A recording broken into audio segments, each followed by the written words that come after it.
अस्सलाम वालेकुम, वेलकम है आप सभी का इस नई वीडियो में। तो आज की इस वीडियो में हम बात करेंगे क्लास 12th फिजिक्स का पेपर। इस वीडियो में हम आपको डिटेल में समझाएंगे पेपर का पैटर्न किस तरीके का होता है, short answer type, long answer type, कितने क्वेश्चंस आते हैं, किस टाइप के आपको यहाँ पे उसमें आंसर्स लिखने पड़ेंगे, वो मैं यहाँ पे आपको डिटेल में समझाने जा रहा हूँ। इससे पहले हमने इंग्लिश का डाला था और उसके साथ साथ क्लास 11th के भी कुछ पेपर्स और क्लास 10th के भी कुछ पेपर्स हमने डाले हैं। आप जाके चैनल पर वो आपको ईजिली मिल जाएंगे। आप प्ले लिस्ट जो है वो जेके बोस प्रीवियस ईयर पेपर्स की प्ले लिस्ट बनी पड़ी है, वहाँ पर आप जाके उसको देख सकते हैं। तो आज के इस वीडियो में हम देख लेंगे फिजिक्स का पेपर कि फिजिक्स 12th का पेपर किस तरीके का आता है, किस टाइप के क्वेश्चंस आपके यहाँ पे आते हैं। मैं डिटेल में आपको समझाऊंगा, सॉल्व पेपर आपको बता रहा हूँ। वीडियो को पूरा एंड तक देख लेना, चैनल को भी सब्सक्राइब कर देना और टेलीग्राम ग्रुप हमारा ज्वाइन कर देना, लिंक उसकी आपको डिस्क्रिप्शन में मिल जाएगी। तो चलिए वीडियो को स्टार्ट कर लेते हैं। तो देखिए फिजिक्स का पेपर जो आपका होता है ये 70 मार्क्स का होता है। 70 मार्क्स आपको पेपर में आ जाएंगे और 30 मार्क्स आपको जो है वो अपनी हायर सेकेंडरी से मिल जाएंगे, जिसमें आपको प्रैक्टिकल वगैरह होता है। टाइम आपको यहाँ पे 2.5 घंटे का दिया जाएगा। उसके साथ साथ यहाँ पे 2.5 घंटे का टाइम दिया जाएगा। 2.5 घंटे में यहाँ पे आपको अपना पेपर कंप्लीट करना पड़ेगा। तो यहाँ पे हम देख लेते हैं पेपर का पैटर्न। सेक्शन ए जो आपका रहने वाला है वो आपका एमसीक्यू क्वेश्चंस यहाँ पे रहने वाले हैं।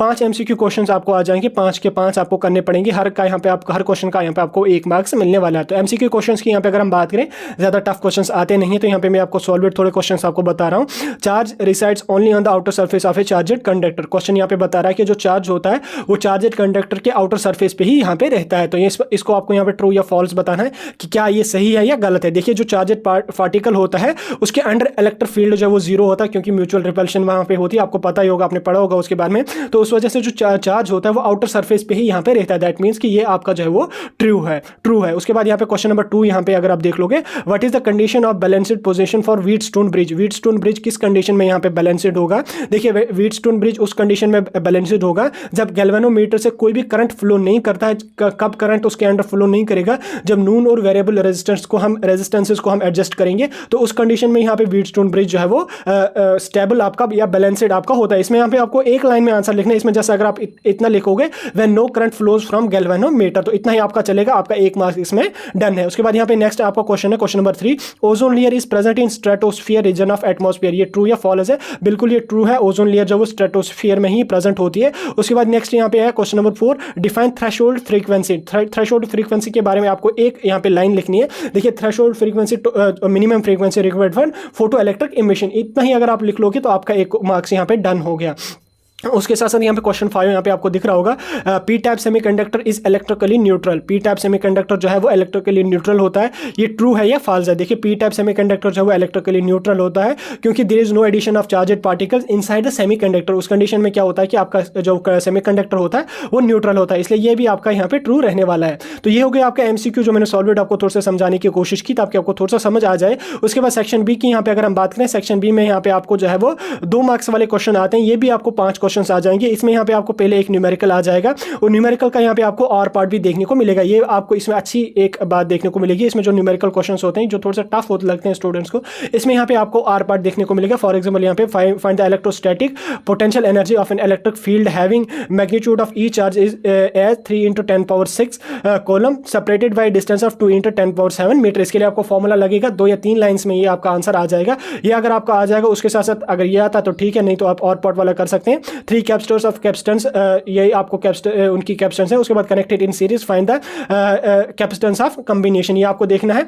तो 2 में से आपको एक कर सकते हैं, 2 या 3 लाइनों में इसका यहाँ पे आंसर आ जाएगा। और उसके साथ से यहाँ पे mention 2 difference between setup and setup down transformers. इनमें आपको जो है वो 2 पॉइंट डिफरेंस लिखनी है। सेटअप जो है वो step up and step down transformers जो है, अगर आपने ट्रांसफॉर्मर्स पढ़े होंगे तो उसके यहाँ पे टाइप्स होते हैं। तो इसके बारे में 2 डिफरेंसेस आपको लिखने हैं, 2 लाइंस में आपका आ जाएगा। तो ज़्यादा कुछ यहाँ पे लिखना नहीं है। उसके बाद यहाँ पे give 4 properties of electromagnetic waves. Electromagnetic waves की 4 प्रॉपर्टीज आपको लिखने, 4 लाइन्स में ये क्वेश्चन आपको आ जाएगा। तो 2 मार्क्स आपके इसमें डन है। उसके बाद यहाँ पे find the magnifying power of length of astronomical telescope of objective and eyepiece of focal length 144 centimetre and 6 centimetre respectively. ये आपका न्यूमेरिकल टाइप है। इसमें आपको जो है वो मैग्नीफाइंग पावर जो है वो निकालना है। उसके बाद why ground waves are not suitable for high frequency. इसमें भी आपको 1 या 2 लाइन में आंसर अपना लिख लेना है। तो आपका 2 मार्क्स जो है वो यहाँ पे हो गए। ओवरऑल यहाँ पे आपको जो 2 मार्क्स मार्क्स वाले क्वेश्चन होंगे वो आपको 6 क्वेश्चन होंगे, 6 में से आपको यहाँ पे 5 करने पड़ेंगे। न्यूमेरिकल वाले क्वेश्चन को आपको यहाँ पे आर पार्ट देखने को मिलेगा। उसके बाद यहाँ पे नीचे अगर हम बात करें सेक्शन सी से, यहाँ पे आपको 3 मार्क्स वाले क्वेश्चन आ जाएंगे। ये लगभग आपको 11-12 क्वेश्चन आ जाएंगे।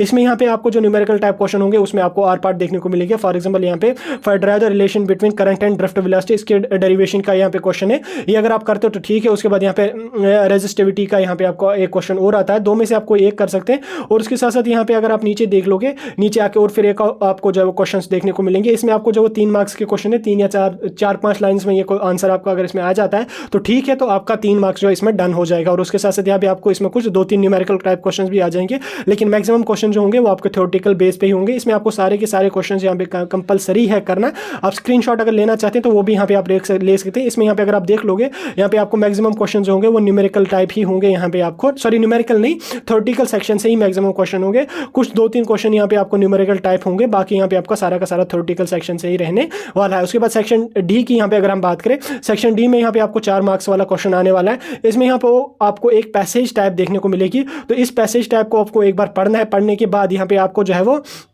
4 क्वेश्चंस यहाँ पे नीचे दिए हुए हैं। 4 के 4 क्वेश्चंस के आपको यहाँ पे 1-1 मार्क्स मिलने वाले हैं। इन चारों के आंसर आपको ऊपर ये वाली पैसेज जो है, इसको जब आप पढ़ोगे उसमें आपको सारे आंसर यहाँ पे आपको देखने को मिलेंगे। अगर मैं इस पैसेज को पढ़ूंगा तो वीडियो आधे घंटे का हो जाएगा।